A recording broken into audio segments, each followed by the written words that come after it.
ایک ہندو نے میرے بیان پہ کمنٹس کیے ہوئے تھے ان مولویوں کے مزے دیکھو، جاپان گھوم رہا ہے اور شادیاں بھی اتنی اتنی کر رہا ہے، ہر طرح کے کمنٹس آ رہے ہوتے ہیں. اور پھر اس نے کمپیئر کیا کہ ہمارے جو پنڈت ہوتے ہیں وہ تو کتنے نیک ہوتے ہیں، عیاش نہیں ہوتے وغیرہ وغیرہ. بھائی ہمارے مذہب نے ہمیں نہ تفریح سے منع کیا، نہ جائز عیش و عشرت سے منع کیا. بھائی آپ کے مذہب میں ہوگا یہ سب، ہمارے مذہب میں کیا ہے کہ بھائی ایک حلال طریقہ ہے اور ایک کیا ہے، حرام طریقہ. اللہ نے یہ دنیا کی نعمتیں پیدا ہی انسانوں کے لیے کی ہیں، اوائڈ کرنے کے لیے تھوڑی کی ہیں. میں نے ان سے کہا ہے روز ایک انار مجھے لازمی کھلانا ہے، انار سے بہتر کوئی پھل دنیا میں شاید نہیں ہے. تو اور بڑی فٹ فاٹ صحت رہتی ہے انار سے نا. اب میں نے ان کے کہا ہے نا، انہوں نے پھر کتنا بڑا کریٹ لے کے رکھا ہوا ہے. میرا بھی آسٹریلیا سفر ہے تو وہاں آسٹریلیا میں بھی انار نہیں ہے. ہمارے حضرت جو تھے نا بہت پرہیزگار تھے، 8 10 پارے تہجد میں پڑھنے کا معمول تھا، لیکن حضرت کو سیب پسند تھا. ڈیلی ایک سیب نہار منہ لازمی، اس سے صحت بھی ان کی اچھی رہتی تھی. جب سیب کا موسم ختم ہو جاتا ٹورنٹو سے منگواتے تھے سیب.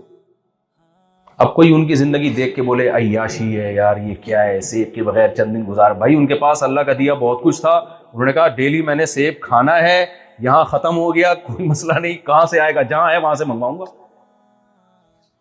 تو اس کو عیاشی نہیں کہتے بھائی، اس کو کہتے ہیں اللہ کی جائز نعمتوں سے لطف اندوز ہونا.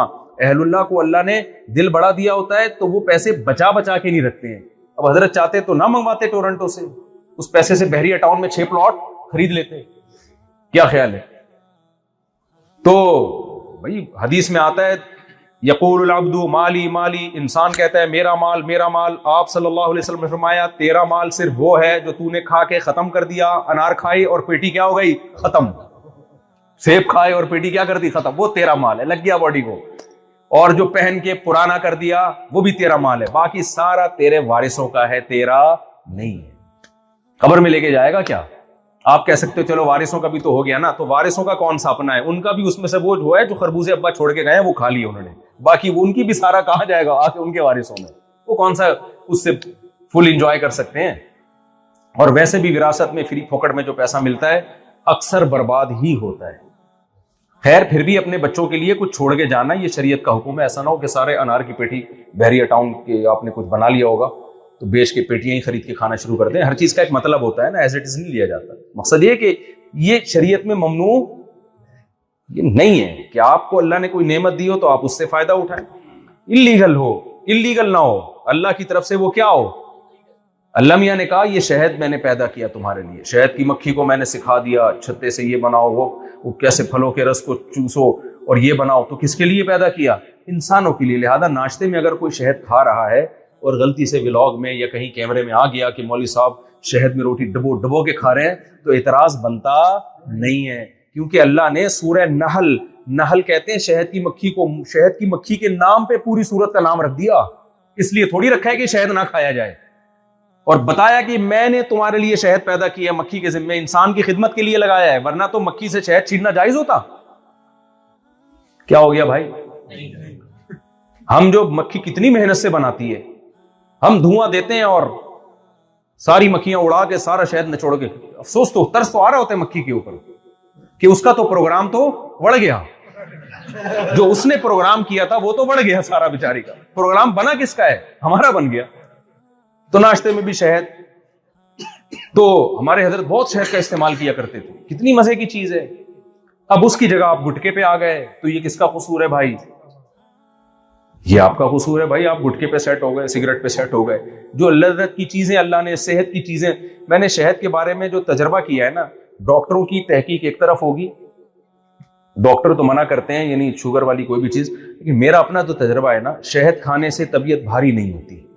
آپ صبح ناشتے میں کوئی تھوڑا سا حلوہ کھا لو، کوئی بھی میٹھی چیز کھا لو، بوجھل ہو جائے گی طبیعت، نیند آنا شروع ہوگی. شہد کے بارے میں میرا ایکسپیرینس یہ ہے کہ جتنا مرضی کھا لو طبیعت پہ بوجھ نہیں بنتا. اوریجنل شہد ہو، کچھ ہے اس کے اندر بھائی جو ہو سکتا ہے ابھی تک تحقیق سے ثابت نہ ہوا ہو، لیکن میں نے دیکھا ہے. اب میٹھا کھاؤ آپ، شہد سے جتنا مرضی پوری پلیٹ بھر کے کھا لو. شوگر کا کوئی پیشنٹ ہو تو الگ بات ہے، لیکن جس کو الحمدللہ میں شوگر نہیں ہے تو وہ نہیں، طبیعت بھاری نہیں ہوتی جیسے میٹھا کھا کے ہوتی ہے. تو تو وہ ہندو اعتراض کرتے ہیں نا، یہ دیکھو مولویوں کے مزے ہیں. کل بھی ایک خاتون نے میرے خلاف اور مولانا طارق جمیل صاحب مجھے دکھایا ریوو میں بیٹھا ہوا ہوں یوں چلا رہا ہوں، مولانا طارق جمیل صاحب کو دکھایا پتہ لینڈ کروزر سے اتر رہے ہیں، اور ایک مولانا کو دکھایا پتہ نہیں سوئٹزرلینڈ میں. تو کہا کہ یہ دیکھو یہ مولوی ہمیں، کل کی بات ہے نا ٹک ٹاک پہ، یہ مولوی ہمیں کہتے ہیں دنیا مسافر خانہ ہے، دل لگانے کی جگہ نہیں ہے، اور ان مولویوں کی اپنی حرکتیں دیکھو. میں نے کہا یار ان مولویوں کی، بھائی اگر چوری کی ریوو ہے، یہ کسی یا مدرسے کے نام پہ لیا چندہ تھا اور خرید اس سے کیا لی، ایسا بھی ہوتا ہے پاکستان میں الحمدللہ. بعض دفعہ ایک یتیم خانہ کھول دیا جاتا ہے مدرسے کے نام پہ، اور یہاں بھی ہوتا ہے. ہاں تو وہ تو ہر جگہ ہی فراڈی لوگ ہوتے ہیں. تو مدارس ہمارے دین کی بہت خدمت کر رہے ہیں، لیکن 2 نمبر لوگ ہر جگہ ہوتے ہیں. مدرسہ چلانے والے برے نہیں ہوتے، بعض لوگ برے لوگ مدرسہ کھول لیتے ہیں.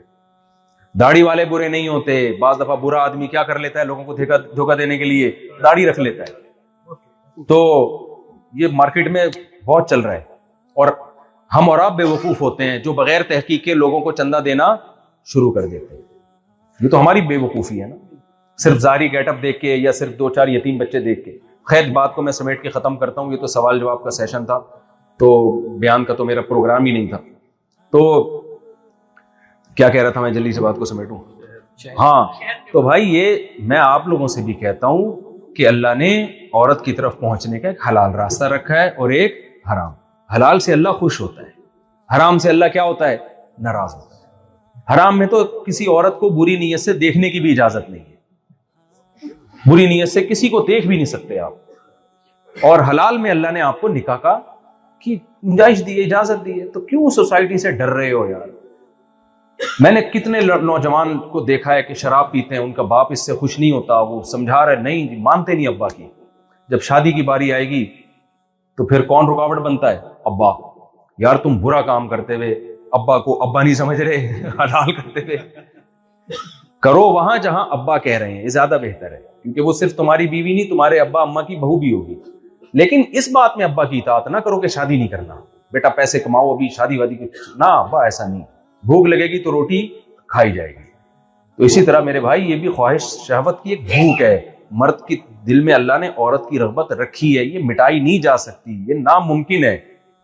تو جب نہیں مٹائی جا سکتی تو اللہ نے کسی وجہ سے رکھی ہے، تاکہ کسی بہانے یہ کسی کو سہارا دے، اس کا گھر بسائے. تو اب جو ہے نا میں آپ سے عرض کر رہا تھا، بات کو سمیٹتا ہوں کہ اسلام کے علاوہ آپ کے پاس کوئی آپشن نہیں ہے، اسلام ہی گائیڈنس کرتا ہے. تو اسلام کی گائیڈنس، اسلام کی جو ہدایت ہے